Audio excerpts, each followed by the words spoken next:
we did our goals episode back in January. Yeah. And one of the goals for both of us was the personal website, which included personal blogs. Mm. We didn't discuss it. We just both decided that that's what we were going to start to do.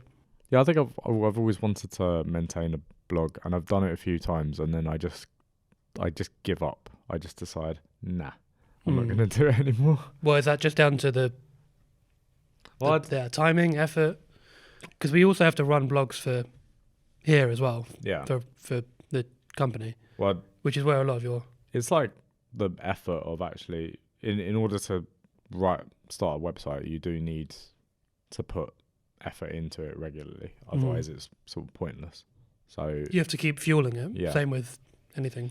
And I sort of didn't do that for a long period of time. I started it and then did a few blog posts. Then I decided, nah, I don't think I can be bothered anymore, and change. But then is that because I know you enjoy writing. Yeah. More More so than I do. Yeah. But I guess it goes from being a hobby to like a chore. Yeah. Is that the reason? I suppose so, yeah. Because then I go, oh, I've got this to maintain now. This is a new child. Yeah. But I'm constantly needs feeding. I'm not willing to keep feeding this child. Just let it die and like a dead tree. Yeah, I think it takes quite a lot of commitment to keep writing. I mean, I've already fallen behind my one blog a week thing. I've been good with that. I've sort of kept doing it. I literally just sit down between 1 and 4 on Friday and then write. Yeah, but then we've also started our own personal YouTube channel, and like editing wise, that's my time for doing that. So it's hard to do everything. What do you think of this? A lot of students say that what they learn in school won't apply to the real world. So Shakespeare, Christmas Carol, someone said it on Saturday. I know a few people that have said, like, sort of, why do I need to know this in this day and age? Maybe that's an important thing that we need to answer, because I think Jordan Peterson brought that up. We tell children to write an essay, or we tell students to write an essay, or to write something, but we never explain why you're writing it in the first place. So that's why I thought it was a good idea. That's why we thought it was a good idea to start this podcast and talk about writing, because it is an important question. Why write in the first place? What's the point of it? Why learn Shakespeare? Why read the Christmas Carol and other things? A Christmas Carol, I mean. The Christmas Carol. The Christmas So Carol. so what are your like initial thoughts on that?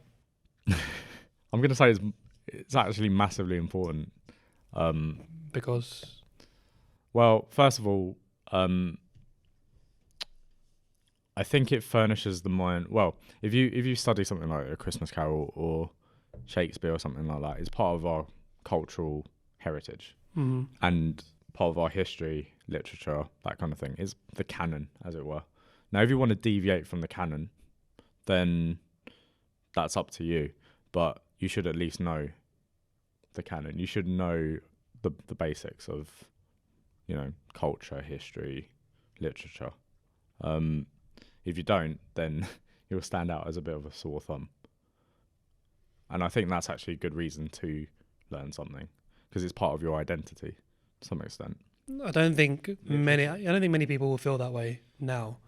Yeah. Especially okay, so what are your thoughts on it's essentially a different language, like how it's written. So what are your thoughts on that? Well, compared to how we talk now? Why exercise your mind in any way? Because it's difficult, that's a good reason to do it in the first place. Just for growth purposes. Yeah.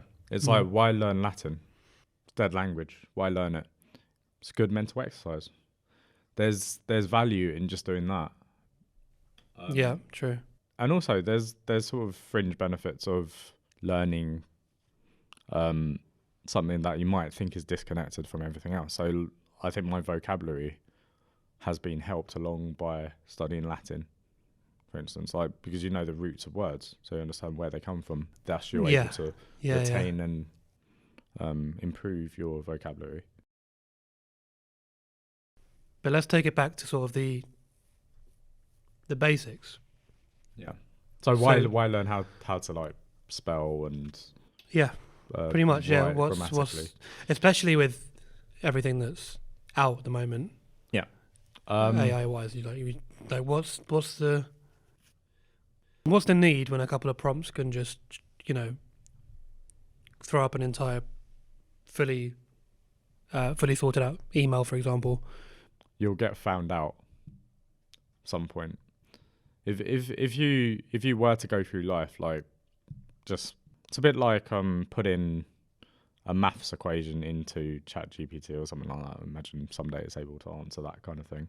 Although it's kind of not at the moment, not that well. No, there are other ones that can do it though. Yeah, I've seen them. but you'll get found out. It's that simple. But if it accomplishes the task, say you're complaining to your landlord or whatever. Yeah. So it doesn't matter if they find out. It's just the task is done, right? So how would you know if the task was carried out correctly? Like, how would you be able to assess or gauge whether? So you're saying you kind of need like a rough idea of what you're looking for. Yeah, like AI tools are only as powerful as your ability to prompt them. Yeah.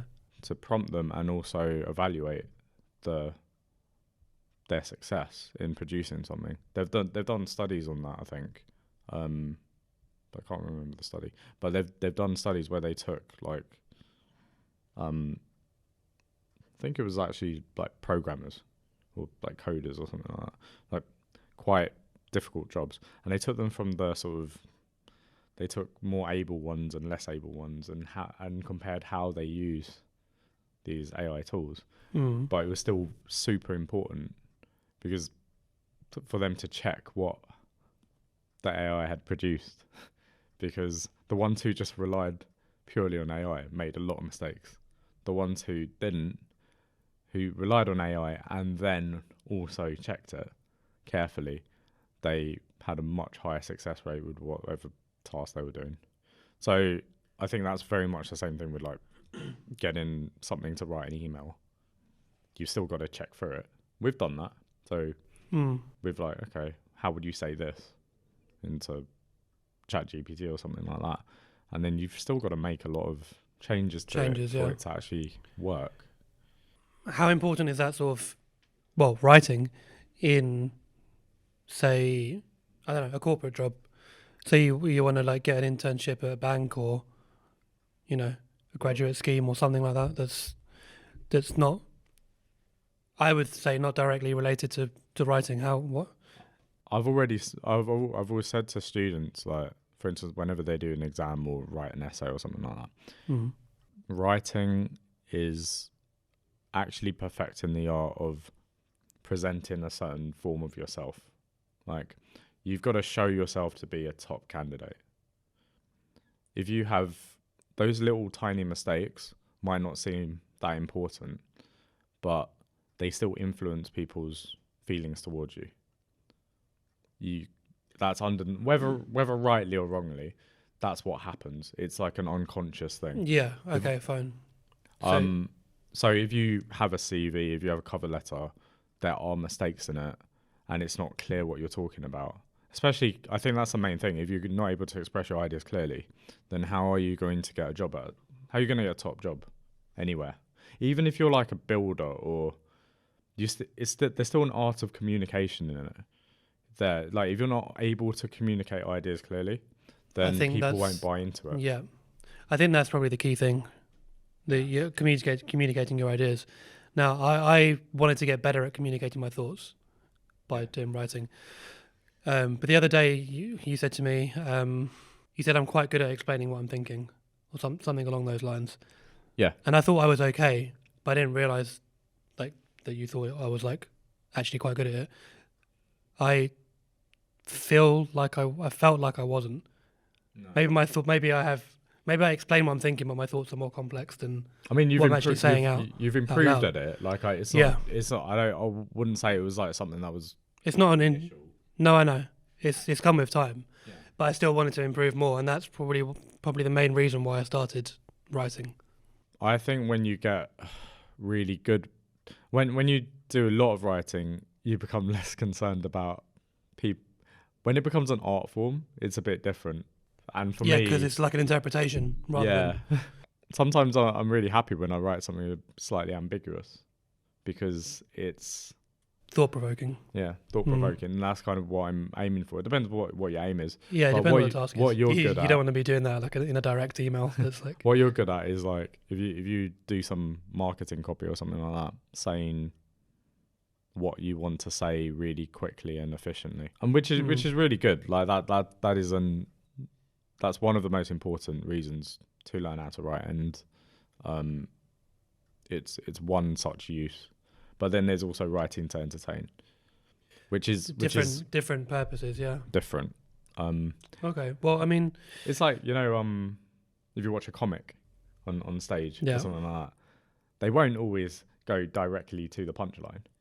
Yeah. No. They'll meander and they'll take you on a journey. That's one of the like things is sometimes going to like a point, meandering away for such a long time that the audience forgets where they were, and they do this whole meander thing. They go, I was in the coffee shop, and then everyone just bursts out laughing because I actually forgot that they've taken them on this entire journey away and then back round again. It's a bit like old Simpsons episodes where it's like they take you on a little journey and you go, oh yeah, it was originally about this, and it was like, how did we get onto that? Yeah, it's a comedic strategy. Yeah.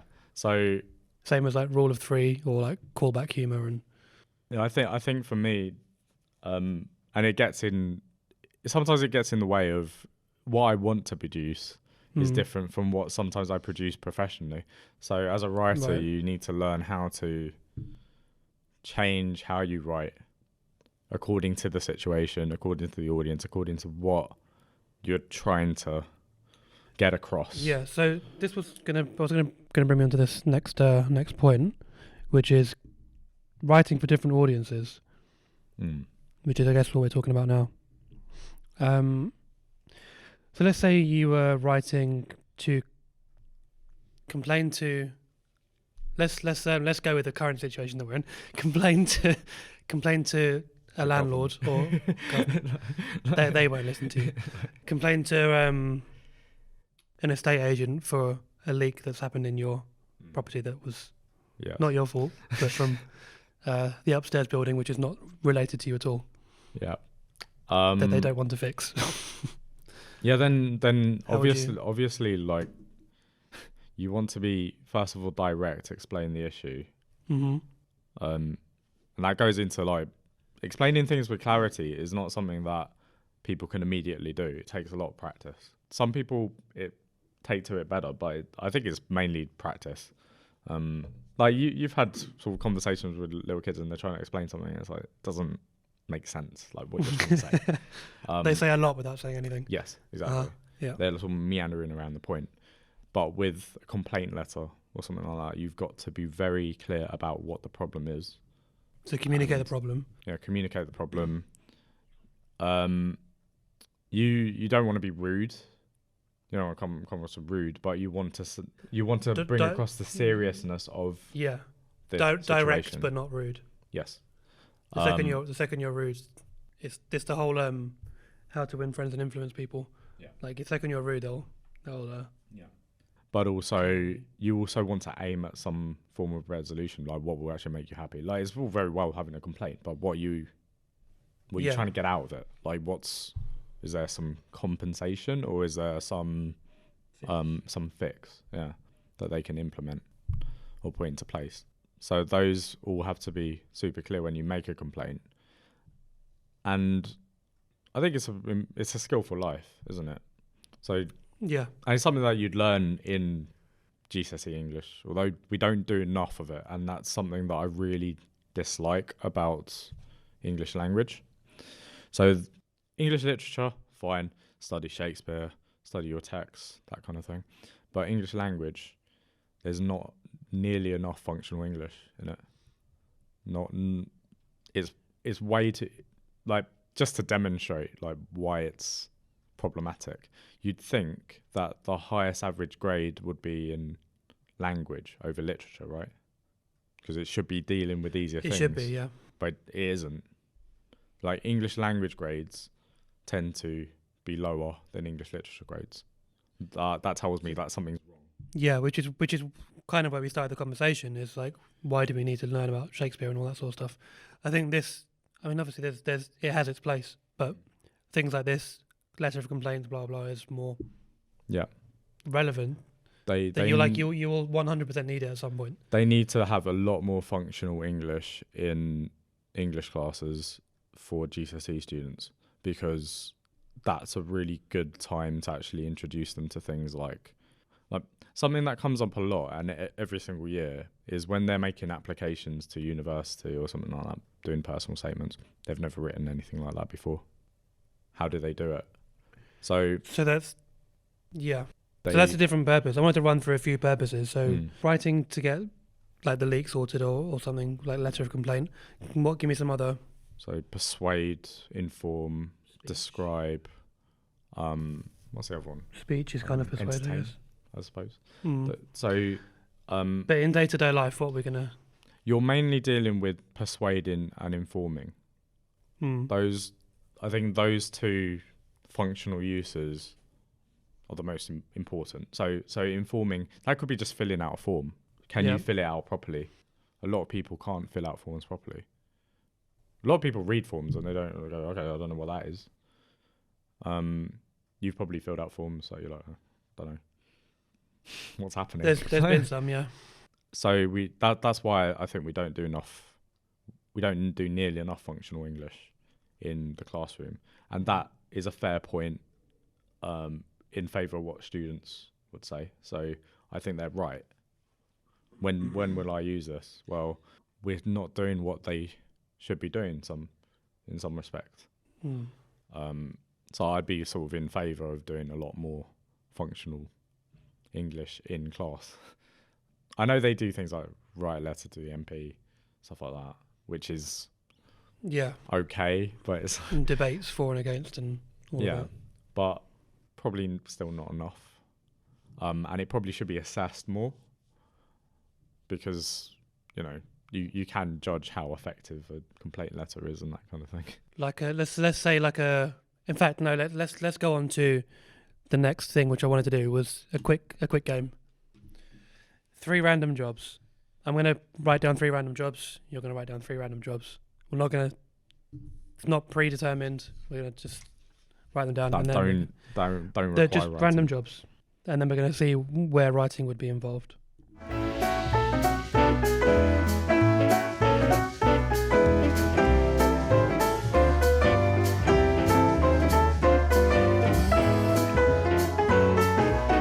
Okay, we're back.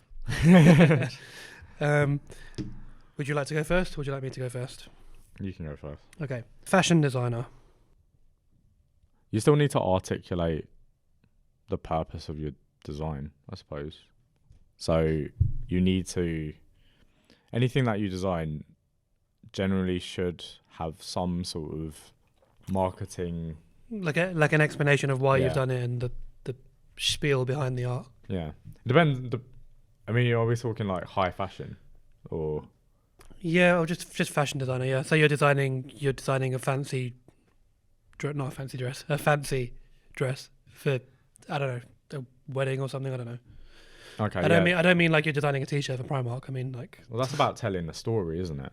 Like ultimately with the wedding dress, because it's a key moment in someone's life. So you want that dress to be part of the story. So it's about your ability to weave a story into how you present the dress. Okay. Now, I don't know how much... Obviously, they've got departments that deal with this, but I think as a designer, you still want to be able to communicate to the copy editor and people like that who will actually present the dress. Why you designed it in the way you did and what it represents and whatever. Yes, exactly. Yeah. Cool. All right. What have you got? So I've got 3 jobs where you don't really need writing that much. So plumber, electrician, dentist. Oh, you did all 3? Was that all 3? Well, I've done plumber, electrician, dentist, and then I've got 2 which require, I think, quite a lot of writing. Okay, I chose non-writing. I didn't say like lawyer or book editor or something. Yeah. So my 3 that were linked together were fashion designer, graphic designer, or video editor. like those sorts of creative jobs. I think we spoke about this in the last episode with Andrew, the video editor thing. Like, you need to be able to communicate what you want cut and like how you want it to be done and why this is done the way that it is. And Yeah. so that one we kind of discussed last month. So they're sort of linked. Now, one of mine is similar to yours. You wrote down Plumber or I wrote down builder. okay. Okay, so let's discuss that. Plumber, builder, electrician. Well, first of all, I think a plumber or builder, they need to understand, then they need fairly good comprehension of codes and that kind of thing, so planning. But they don't necessarily need to know, like, obviously I think there's quite a high rate of dyslexia amongst builders, plumbers, those kind of trade professions. But it doesn't mean that they're illiterate. They obviously need to understand what's going on, and it is useful to have a basic level of English. I think obviously to get onto courses in the first place, you do need to achieve minimum levels. So whether it's a functional skills in English or whether it's like a C at GCSE. So that's one reason why you should probably try and apply yourself a little bit at school. Same with electricians, same with dentists. Like, although dentist, you've got to reach a very high. I think you need to, like, obviously you need to go through medical school. You need a really good academic record. But actually, once you become a dentist, there's not that much writing. No, it's mainly teeth. It's just like, yeah, this is wrong with it. Yeah, there'll be a couple of notes after each patient, but then you'll hand that to a receptionist or whatever, and they'll. But surprisingly little, I think, considering how much you would have done at school. You would have had to do like medical ethics and that kind of stuff. So there is a lot of writing, but only to get there. And then once you're there, it's very little. Yeah, but I think that is probably to sort of develop your mind and cognitive ability and that sort of stuff. Because Ibrahim brought that up in the medics episode. You need to be able to communicate with loads of different people in different ways. Yeah. You need the skill of communication, which is connected to writing. Writing, obviously, is a vessel by which you can improve that communication. Yeah. And then I put psychologist and teacher, because those are jobs that require a fair bit of writing. So the idea of the exercise was to go with, I mean, it's fairly obvious why a teacher and a psychologist needs to be able to write. But I don't know, like, some people might underestimate how much skill is required as in those professions. Like, psychologist is explaining a narrative, in a sense, like giving a narrative of why a patient is there in the first place and why they're experiencing certain symptoms, that kind of thing, for their notes. But then teacher, there is a skill in like feedback. I think we've talked about this. We talk about this all the time in like tutor meetings and that kind of thing. Like, how do you deliver feedback? Well, there's you need to temper your feedback carefully. You got to be careful about what you say, and yet you need to say the truth. Like, and it's hard to sometimes say the truth without coming across as insensitive or rude. Yeah. There's a surprising, and especially if you do like written feedback, because I've looked through like school reports, my old school reports and that kind of thing, and then certain teachers are very good at explaining exactly what I need to improve, and then their advice you can actually take something from, and then some teachers are less good at that. They just say criticize or something like that without it being that constructive. So I think obviously those teachers, you'd learn less from their feedback. So that's something that's a key skill of writing, is also understanding what your audience needs to hear. Yeah. Not just wants to hear, but needs to hear. Needs to hear. Yeah. Okay. I've got one more. Have you gone through all yours already? Yeah. So the last one I had was a driving instructor. Little curveball for you. Well, they still need evidence, don't they? It makes sense when you deliver feedback to someone. Anything where you deliver feedback, you've got to deliver it in a certain way. So I think it's similar to the teacher in that respect. If you're doing a test examiner as well, you need written recourse if it were to be taken to. It's a bit like police officers, and they do a lot of writing. You don't see it, but they spend most of their time writing, which is probably not the best thing. That's But- where they all are. Yeah, but they're literally writing stuff, Yeah, and they're reports trying and to things. they're trying to protect themselves to some extent. Mm. Same in like midwifery, nursing. There's so much writing involved that we don't see as a patient or whatever. Yeah. And that's primarily to protect them, the hospital, all of that kind of thing. So how you write things, how accurately you present stuff matters. So before I started my blog, Mm. I've been journaling, like handwritten journaling. So my reason for writing was more to get clarity on my thoughts, Mm-hmm. which I guess is also a way of having to explain yourself and what you're thinking and feeling. So it's more for like happiness, clarity, and that sort of thing. What would you say are the like fringe benefits? I did a little bit of research on this. So there's quite a lot of benefits to writing that are a little bit surprising. Okay. The research on it, I think, might be slightly problematic because it depends. First of all, how many problems you have in the first place. So, like, if you've got a lot of traumas and stuff like that, actually, writing is probably more effective. If you've got trouble articulating your feelings, then there tends to be more benefits. So it has different effects on different people, but overall, it seems to be positive. So there was a study in 2005 where Balke and Wilhelm, they carried out a study on university students, and they'd write maybe 3 to 5 times a week a sort of short thing about a traumatic event in their life. Right.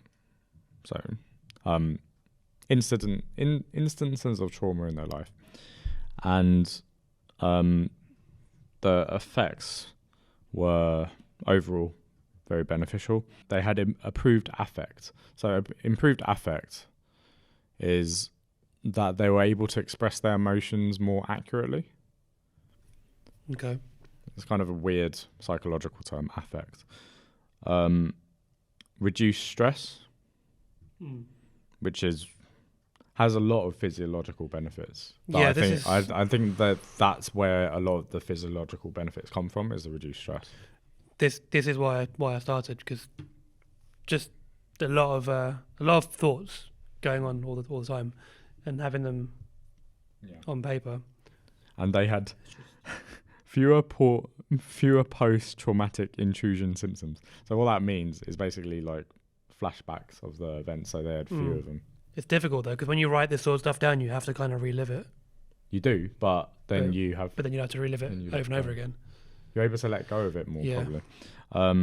There's a whole thing where like people like write down the traumatic stuff that they want to let go of, and then physically scrunch in a piece of paper and throw it behind them. Yeah, It does something to you. yeah. Like I used to do this meditative. I used to do meditation when I was at school, and I used to just imagine all the events and then mentally put them all in a recycling bin, or just in a bin in my mind, like a visual The bin. visualization thing, yeah. And that would actually help me quite a lot with any issues that I was having. Yeah, because your mind doesn't know put the it difference to the between side. something you've imagined and something that's actually happening. It's the same thing in the mind. So Yeah, you play tricks on yourself, but yeah. they sort of protect you. There's this whole idea of a psychological immune system. That there was a book that I read called Strangers to Ourselves, psychological philosophy essentially, and it was about creating a narrative self, and basically in the act of writing, we're actually able to form a more cohesive sense of identity. I definitely feel that's true, because whenever I write things down, thoughts that were sort of scrambled and disordered in my mind come together. Yeah. I found that. And also there's writing for enjoyment. And I think that's like also like that's less connected to the idea of like journaling and stuff like that, but like I get some joy from just producing something. That's fine. Yeah, but a lot of people don't. It Mm. depends what your interests are. Yeah.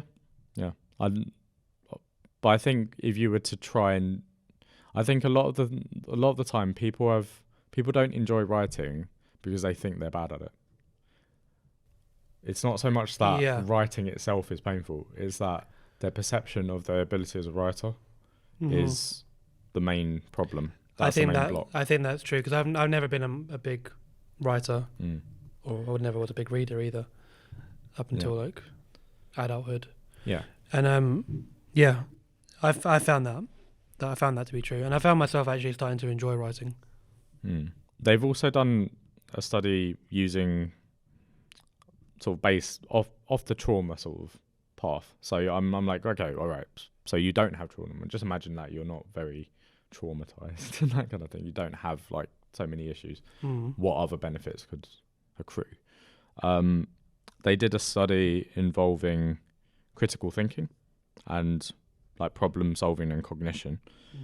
Quitadamo and Kurtz. It was like a 2007 study, and they took some biology students, and these biology students were they were sort of split into two groups. One group wrote about their findings afterwards. The other group were just given quizzes after their lab work. And they found that the critical thinking of the lab students who actually wrote down the findings in detail and sort of did some of that thinking on their own were just better when it came to analytical skills and that kind of thing. So, and that kind of links to sort of the Jordan Peterson claim, which is that writing is thinking. So at some level, writing is thinking. I don't think that's an exact equivalence, because I can imagine, you know, the epic poet Homer, who wrote the Iliad and the Odyssey.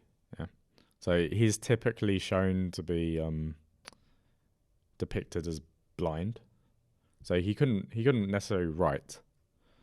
He was an oral poet, but he was able to think. So I feel like that equivalence isn't quite there. Like I can conceive of someone who can't write, but they can actually think quite well. But I'd say that's the exception that proves the rule. In most cases, people who write a lot are very capable of thought. Like it tends to marry together well. I guess it's because it's reflexive. It's a reflexive activity. Whereas like speech, if you just have a conversation, it's not often reflective. Well, not always. It tends to be more reactionary. Yeah, that's true. But then writing allows you to slow everything down, perceive things more clearly. Well, I think it gives you more time to think. Like when people have a conversation, most of the time they're just waiting for their turn to talk. They're thinking about what they're going to say next rather than listening and thinking about what the person they're talking to is actually saying. Whereas if you're writing, you'd write a bit, you'd actually stop, you'd think, and then you'd continue to write. Yeah. Where I think most people should do that in conversation, I don't think most people do. And that's why I think turning more of your conversation into a writing-like task is quite a nice thing to do. So reflecting on what people say. I mean, something they always say is like, you know, when you get given an interview question, it's a good idea to take a bit of time just to think about it, or like clarify what it means. If there are any take a pause, yeah, and also in another sort of way, it calms you down. It calms you down, but it gives a shift in power. Yeah, exactly. The least powerful person is the person that's talking. Well, they always say that the pen is mightier than the sword, don't they? It's also because like writing preserves people's thoughts. It's hugely That's true. powerful. Yeah. Like we have periods of history, dark ages, throughout history, where literature's lost, that kind of thing. No one remembers. If you're a great thinker or something like that, who cares? It's like we wouldn't know about Socrates If we didn't find his books. if we didn't have Plato. No, because Plato wrote down. So everything that we know about Socrates and his existence comes from Plato. Like his students who could write. I'm thinking of Epictetus. I think because he did all of his written stuff was just his own private thoughts and journal, whatever. They were never meant to be seen by anybody else. Oh yeah. But he wrote them down, and now everyone. But there's loads of have you heard of the Mycenaeans? I know. I've heard the name. I've not. I don't know about them. It's really really funny what happened. Like they had temporary records and permanent records. All right. Now permanent records are kept on paper, papyrus, and that kind of thing. Right. Back then. Yeah. They were kept on I'm papyrus. just seeing what's going to come next. They weren't written in stone, were they? They were okay. So the temporary records were actually like written on clay, so they could be rubbed out. Right. So they were like but then there was a fire. Okay. Yeah.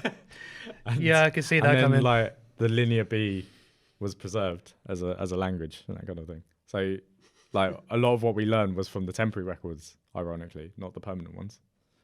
So this is an interesting digression. Yeah. That was a little detour. Earlier we spoke about how writing is used in different sort of jobs and different roles. Yeah. As a sort of tool. As a tool, yeah. Which obviously you would make money from those jobs. Yeah. But there are other jobs that are maybe some are quite obvious, some not so obvious, where you can write and make money from writing. Being an author, writing a blog, or writing copy for like marketing copy for a company or website copy for a company or for your own whatever. Yeah. How else can we actually use writing to further your like career or? Well, aside from just being, if you're a clear communicator, you usually are more likely to get into a leadership role. I think that's like if you're able to communicate your ideas clearly, present things clearly, you're more likely to sort of go up the career ladder quicker. I think that's so. Yeah, but I mean more in terms of. I guess I'm thinking more in terms of like the creative side, because it's kind of we've spoken about corporate climbing the ladder, blah blah blah, CVs and interviews and whatever else. I'm thinking slightly left field of that.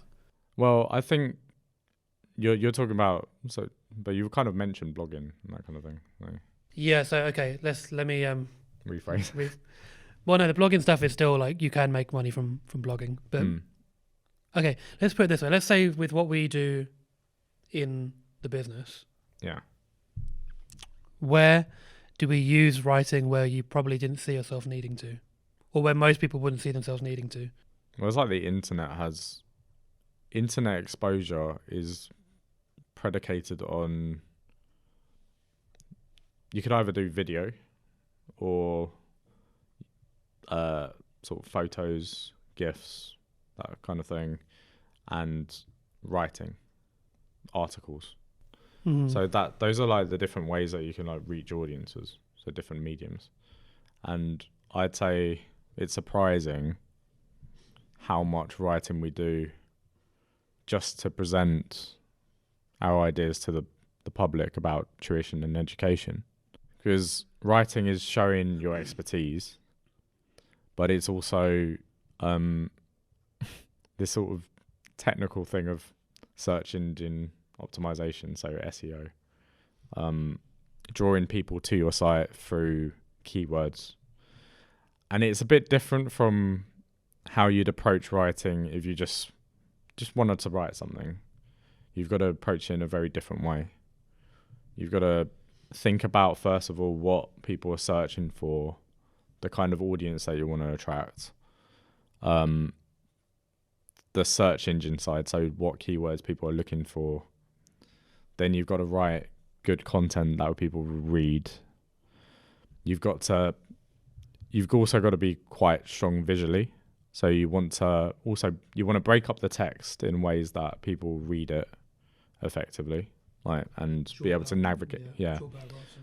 But there's other technical skills involved, like creating a content that links to different headings in the text.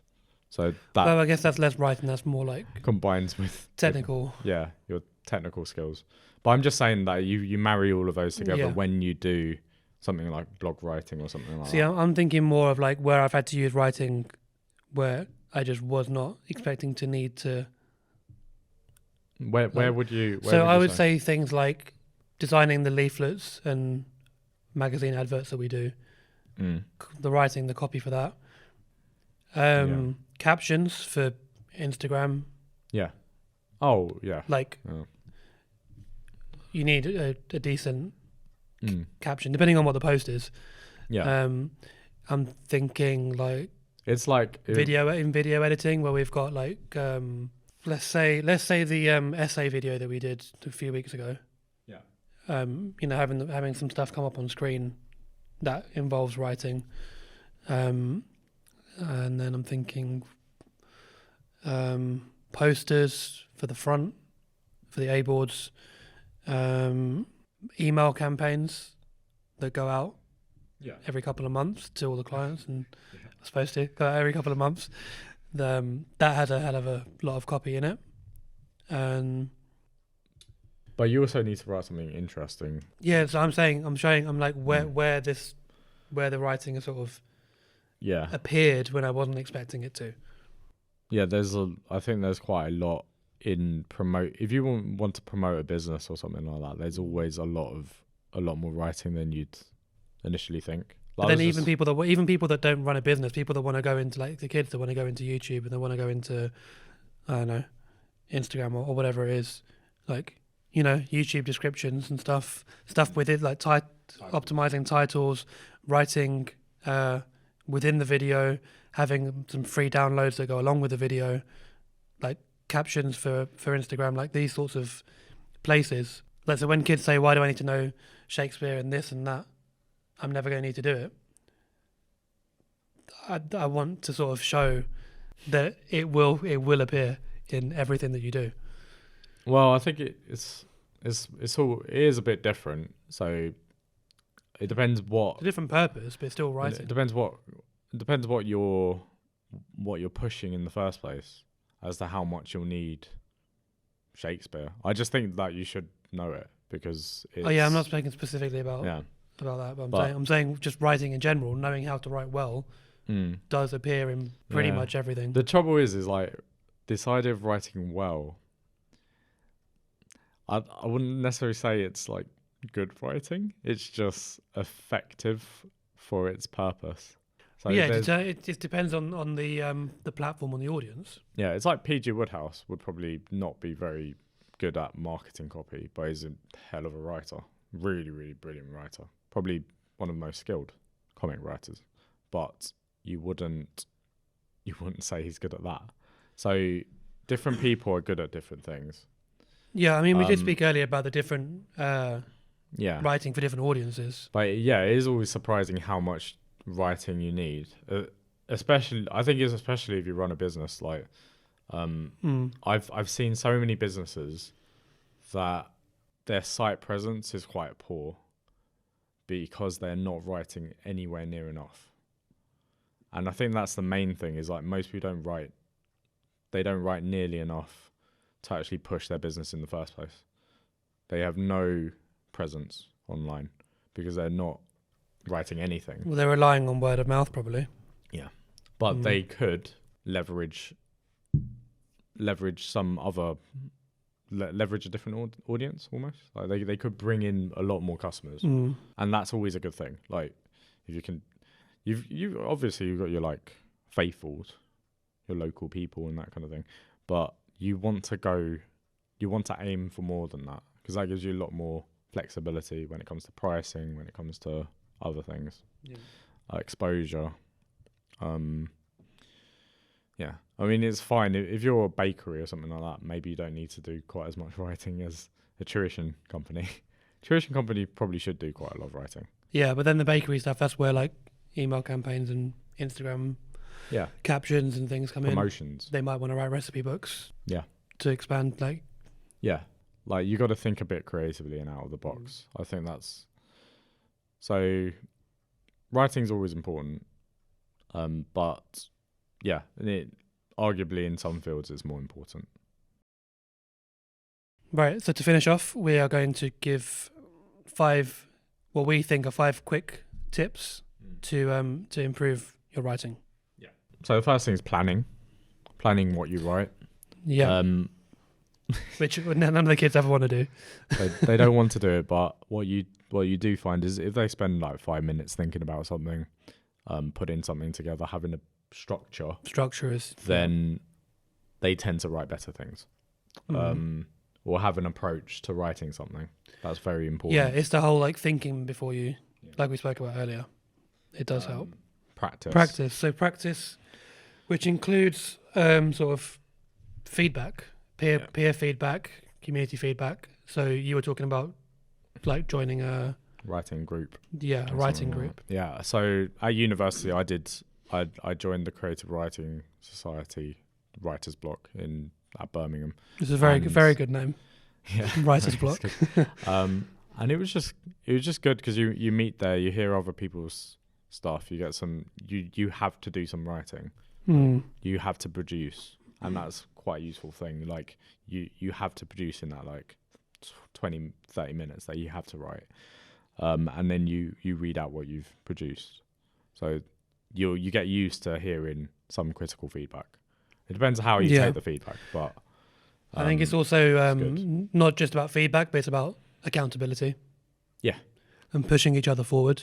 That's why I was looking for like blogging groups, because it's completely up to me to turn up at the cafe and then start writing. So I've sort of made a routine of like I need to do this, but it is useful to have a group that can also hold you accountable and be like, okay, and you have some fun as well. Right? Yeah, well, it's not just that. Like even seeing you do writing has inspired me to write more. Yeah, exactly. Proofreading and Grammarly. So that's fairly self-explanatory. Grammarly I do use quite a lot. Yeah. It's not like the thing is that as someone who sometimes it can pick up on some mistakes, and they should be picked up on, but I sometimes just don't like stylistically what it suggests.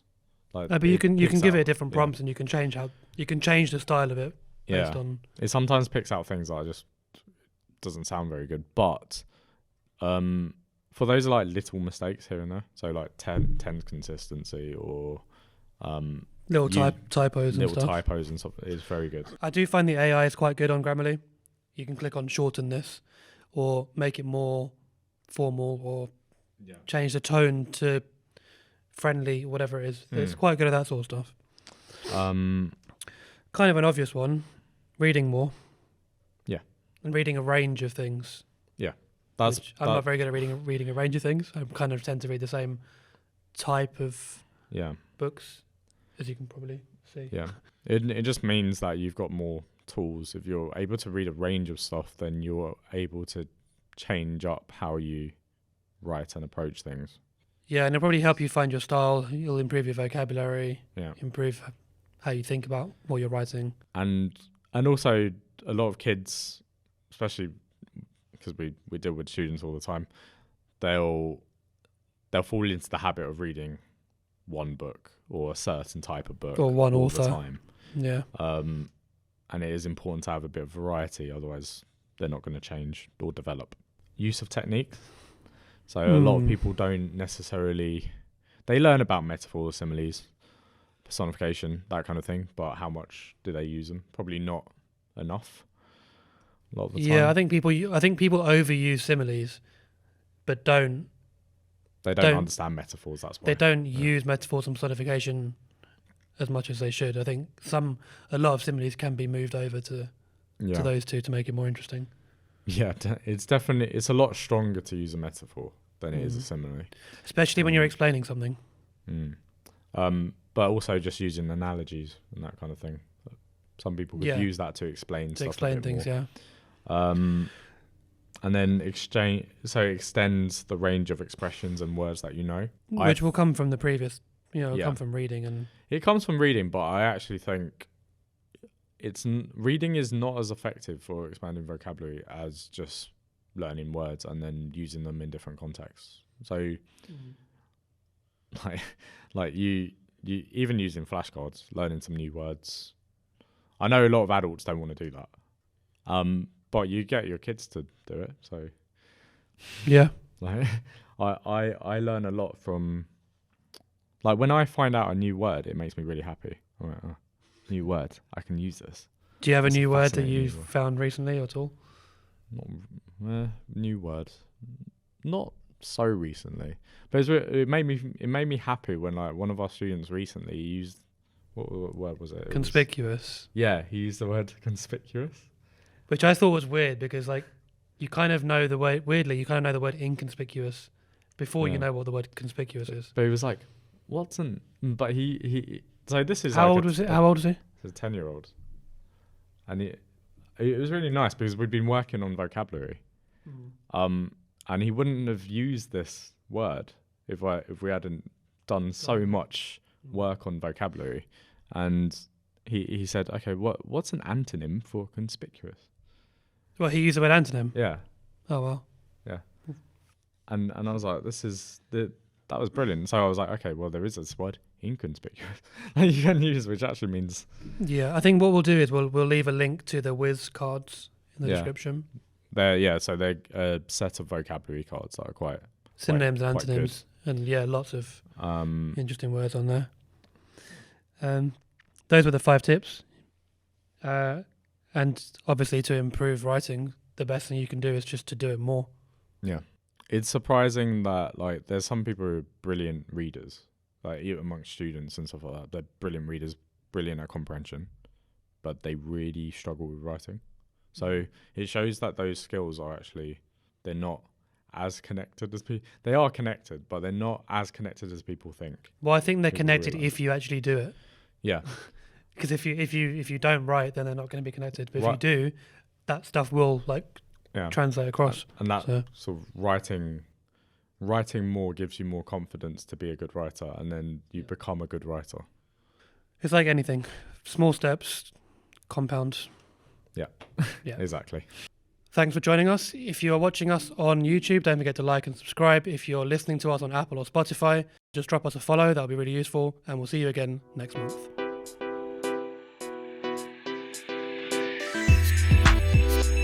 The Education Lounge Podcast.